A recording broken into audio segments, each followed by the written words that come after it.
भक्त जैनों, आज आप सुने भगवान सूर्या लोलाकर की व्रत कथा। एक बार भगवान शिव ने सूर्या देव को बुलाकर कहा, सप्तासवा वाहन, तुम मंडलमयी काशीपुरी जाओ। वहाँ का राजा परम धार्मिक है, उसका नाम देवोदास है। राजा के धर्म विरुद्ध आचरण से जिस प्रकार काशी उजारा जाए वैसा उपाय करो, परंतु उस राजा का अपमान मत करना, क्योंकि धर्म चरण में लगे हुए सत्य पुरुष का जो अनादर किया जाता है वो अपने ही ऊपर पड़ता है और वैसे करने से महान पाप होता है। यदि तुम्हारे बुद्धि बल से राजा धर्मयुक्त हो जाए तब अपनी दुस्साह किरणों से तुम नगर को उजाड़ देना। मैंने देवताओं और योगिनियों को काशी भेज कर देख लिया है, वो सब मिलकर भी देवोदास के धर्म चरण में कोई छिद्रा ना ढूंढ सके और असफल होकर लौट आया। दिवाकर, इस संसार में जितने जीव हैं उन सबकी चेष्टाओं को तुम जानते हो, इसलिए लोग चक्षु कहलाते हो। अत मेरे कार्य की सिद्धि के लिए तुम शीघ्र जाओ। मैं काशी को देवोदास से खाली कराकर वहाँ निवास करना चाहता हूँ।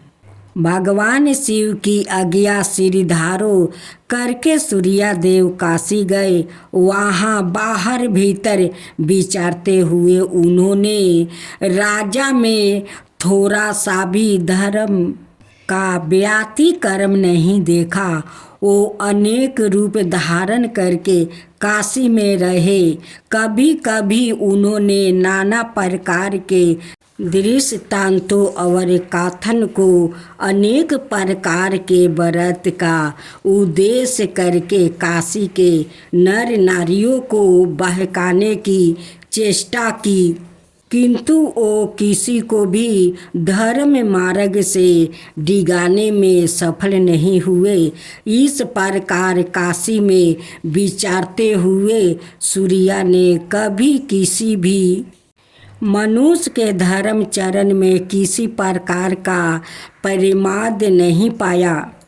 दुर्लभ काशीपुरी को पाकर कौन सचेत पुरुष उसे छोड़ सकता है।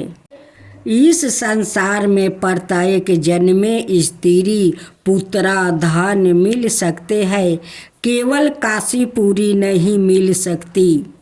इस प्रकार काशी के धर्ममय प्रभाव को देख कर भगवान सूर्या का मन काशी में रहने के लिए लोला अर्थात चंचल हो उठा।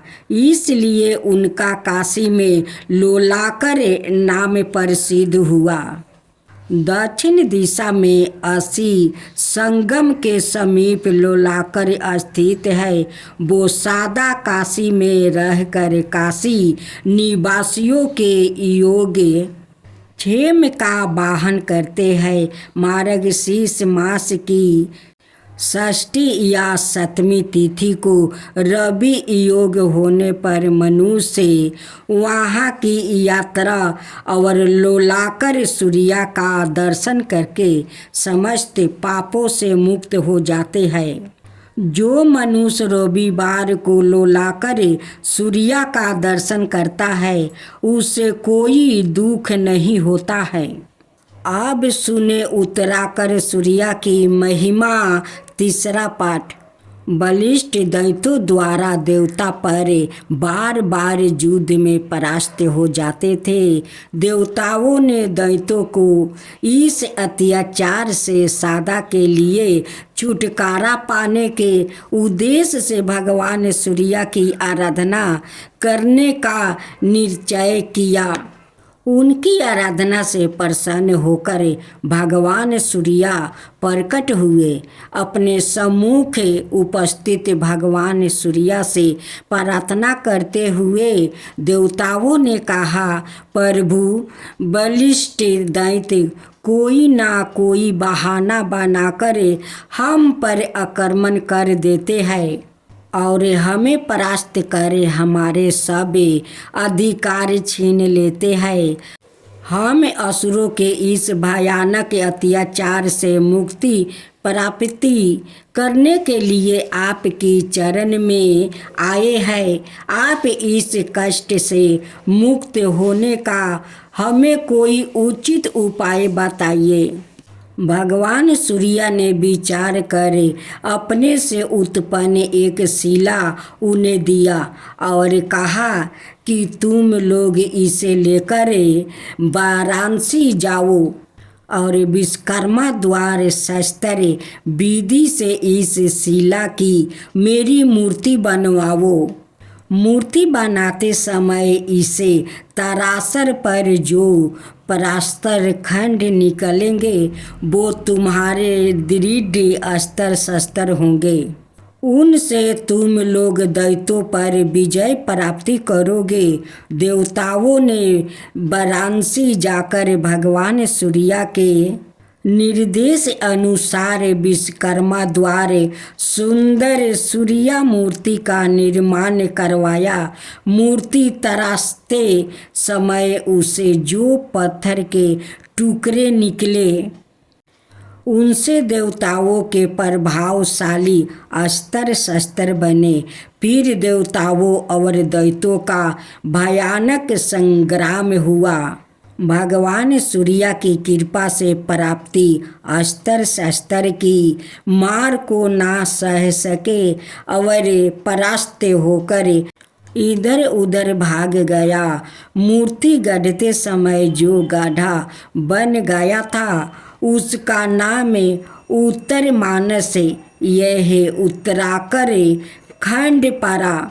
कलंतर में एक अनाथ ब्राह्मण कन्या ने उत्तराकर सूर्य के समीप कठोर तपस्या की। एक दिन भगवान शिव पार्वती लीला पूर्वक विचारण करते हुए वहाँ आए। दयामयी पार्वती देवी ने ब्राह्मण शंकर से कहा, प्रभु, यह ब्राह्मण काना बंधुओं से हीन है।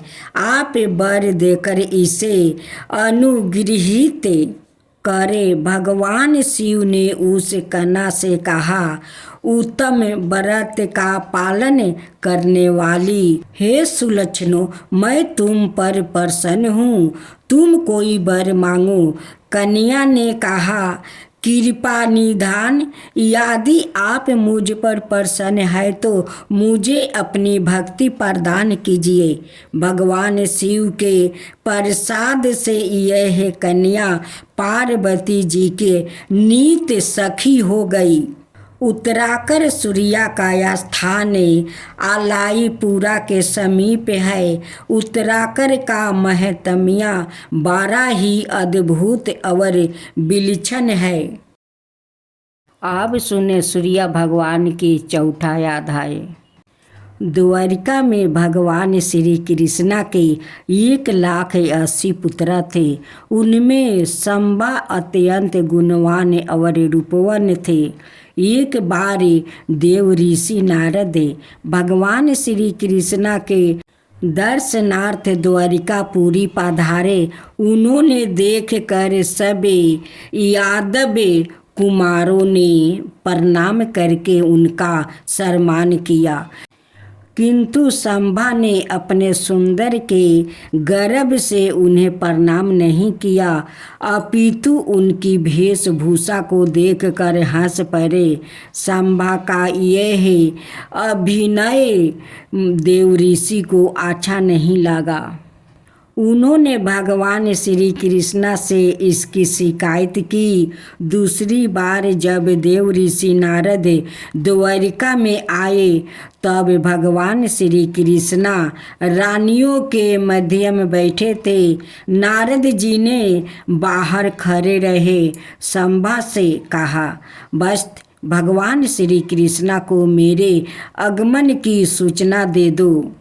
सांब ने सोचा, एक बार मेरे प्रणाम ना करने से ये गुस्सा हुआ था, यदि आज भी इनका कहना ना मानूं तो यह और भी नाराज हो जाएंगे। उधर पिताजी एकांत में मातु मंडल के बीच में है। अनुपयुक्त समय पर जाने से वो भी अपस्त्र हो सकते हैं। क्या करूं, जाऊं या ना जाऊं? मुनि के क्रोध से पिताजी का क्रोध कहीं अच्छा है। यह सोचकर वो अंतपुर में चले गए और भगवान श्री कृष्ण को दूसरे ही प्रणाम करके नारद के आगमन की सूचना उन्हें दे दिया। सांब के पीछे पीछे नारद जी भी वहां चले गए। नारद जी ने रानियों के मन की विकृति तराकर भगवान से कहा, सांब के अतुल्य सुंदरता से मोहित होने के कारण उनमें चंचलता आ गई है। यद्यपि सांब सभी माताओं को अपनी माँ जाम्बवती के दृष्टि से ही देखते थे, तथापि दुर्भाग्यवश भगवान श्री कृष्ण ने उन्हें कुष्ठ रोग से आक्रांत होने का श्राप दे दिया। इस घृणित रोग के भय से सांब कांप गए और भगवान श्री कृष्ण से प्रार्थना करने लगे। भगवान श्री कृष्ण ने पुत्रा को निर्दोष जानकर दुख दाव बस प्राप्ति इस रोग से मुक्ति के लिए काशी जाकर सूर्य की आराधना करने का आदेश दिया। सांब ने काशी में पहुंचकर भगवान सूर्य की आराधना की और एक कुंड बनवाया। भगवान सूर्य के आशीर्वाद से सांब शीघ्र ही कुष्ठ मुक्ति हो गए। जो पुरुष रविवार को सांब कुंड में स्नान करके सांब द्वितीया की पूजा करता है, वो रोग से पीड़ित नहीं होता। इनका मंदिर काशी के सूर्य कुंड मोहल्ले में कुंड के तट पर है। अब चौथा अध्याय। एक समय अत्याचारी दुर्योधन द्वारा छल पूर्वक पांडवों का सब कुछ हरण कर लिया गया। महाबलशाली पांचों पांडवों द्रौपदी सहित वन वन भटकने के लिए बाधाए हो गए। अपने पति के इस दारुण क्लेश से द्रौपदी को बहुत कष्ट हुआ। उसने भूख प्यास के महान कष्ट से मुक्ति के लिए काशी में भगवान सूर्य की मनोयोग पूर्वक आराधना की। द्रौपदी के आराधना से प्रसन्न होकर भगवान अंशुमली प्रकट हुए और उससे इच्छा अनुसार वर मांगने के लिए कहा। द्रौपदी ने कहा, प्रभु, यदि आप मुझ पर प्रसन्न है तो इस विपत्ति काल में हमारे भोजन की समस्या का समाधान करें। भगवान सूर्य ने द्रौपदी को कलछी और ढक्कन के साथ एक बटलोही दी और कहा, महाभोग, जब तक तुम भोजन नहीं करोगी तब तक जितने भी भोजनार्थी तुम्हारे पास आएंगे सब के सब इस अक्षय मात्रा में बने भोजन से तृप्त हो जाएंगे। तुम्हारे भोजन कर लेने के बाद यह खाली हो जाएगा। तुम्हारी आराधना से प्रसन्न होकर मैं एक वर तुम्हें और देता हूँ। जो मनुष्य काशी में विश्वनाथ जी के दक्षिण भाग में स्थिति मुझे दूरपति द्वितीया की आराधना और दर्शन करेंगे, उनकी भूख पीड़ा नष्ट हो जाएगी। उन्हें संपूर्ण जीवन में कभी भी अन्न की कमी नहीं होगी। दुष्ट दुर्योधन को जब भगवान सूर्य द्वारा दूरपति को प्राप्ति अक्षय पात्रा की बात गाता हुई तो उसने पांडवों को कष्ट देने का एक नया उपाय सोचा। एक दिन उसने अपने यहाँ पधारे दुर्वासा ऋषि की भक्ति पूर्वक नाना उपचारों से सेवा की। दुर्वासा जी ने प्रसन्न होकर उसे वर मांगने के लिए कहा। दुर्योधन ने कहा, प्रभु मुझे कुछ नहीं चाहिए। यदि आप मुझ पर प्रसन्न है तो जैसे आपने मुझे सेवा का अवसर दिया है वैसे ही पांडवों को भी दे। लेकिन आप वहाँ भोजन करने के लिए तब जाइए जब दूरपति भोजन कर चुकी होगी। दुर्वासा ने एम सूत कहकर उसकी मिनती स्वीकार कर ली। वो एक दिन पांडवों के पास गया और कहा कि अभी मैं स्नान करके आता हूँ। आज अपने 10,000 ऋषियों के साथ मैं तुम्हारे यहाँ भोजन करूँगा। पांडवों के साथ द्रौपदी चिंता में पड़ गई क्योंकि वो भोजन कर चुकी थी। इस संकट से मुक्ति के लिए उसने सूर्य रूप भगवान श्री कृष्णा से प्रार्थना की।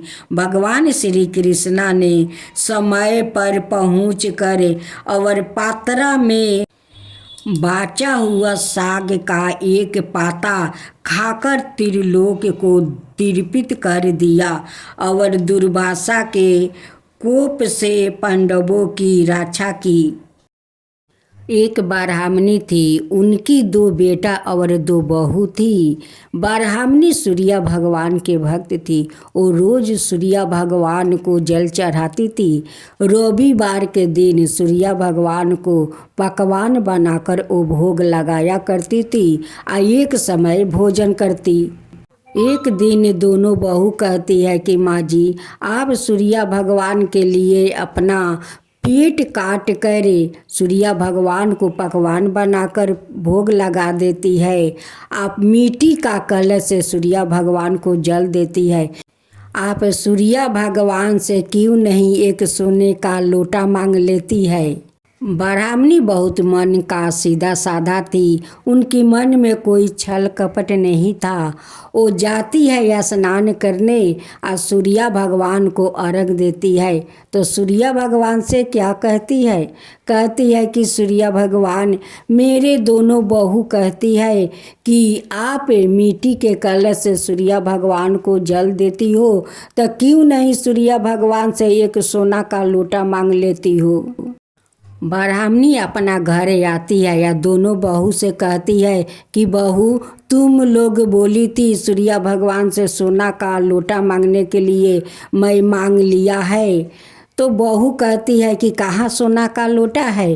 कहती है कि अभी तक नहीं दिए हैं लेकिन देंगे। बहू कहती है कि जब अपना पेट काट कर आप सूर्य भगवान के लिए पकवान बनाकर भोग लगाती हो तो सूर्य देव के लिए सोना का लोटा भी चाहिए। कि सूर्य भगवान ब्राह्मणी को शारदा भक्ति देखकर जब ब्राह्मणी आंख बंद करते हुए सूर्य भगवान को अर्घ दे रही थी, सूर्य भगवान उन पर प्रसन्न होकर उनकी मिट्टी का कलश को सोना में बदल दिया और सारे पकवान सोना में बदल दिया। जब ब्राह्मणी आँख खोलती है तो देखती है कि उनकी हाथ में तो सोने का लोटा है और सारे पकवान तो सोना में बदल गया है। अब तो ब्राह्मणी बहुत खुश होकर जाकर अपना बहू से कहती है कि बहू देखो, सूर्य भगवान सोने का लोटा दे दिया और वो पकवान को सोना को पकवान बना दिया, देखो देखो।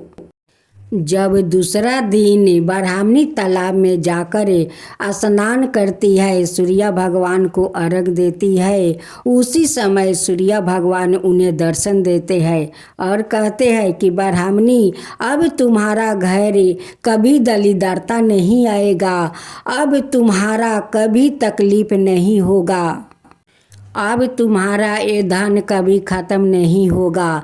तब ब्राह्मणी कहती है कि भगवान सब कुछ तो आप बिना मांगे दे दिया, आप एक इच्छा और पूरा कर दीजिए। सूर्य भगवान कहते हैं कि बोलो ब्राह्मणी। ब्राह्मणी कहती है कि भगवान, जब मैं मरूं तब हम वैकुंठ धाम में जाऊं, यही मुझे वरदान दीजिए कि मुझे मृत्यु को हो तो मैं वैकुंठ प्राप्ति करूं। सूर्य भगवान कहते हैं कि ब्राह्मणी, ये भी इच्छा तुम्हारी पूरी हो जाएगी। जब ब्राह्मणी का मृत्यु हो गया तो ब्राह्मणी वैकुंठ धाम चली गई।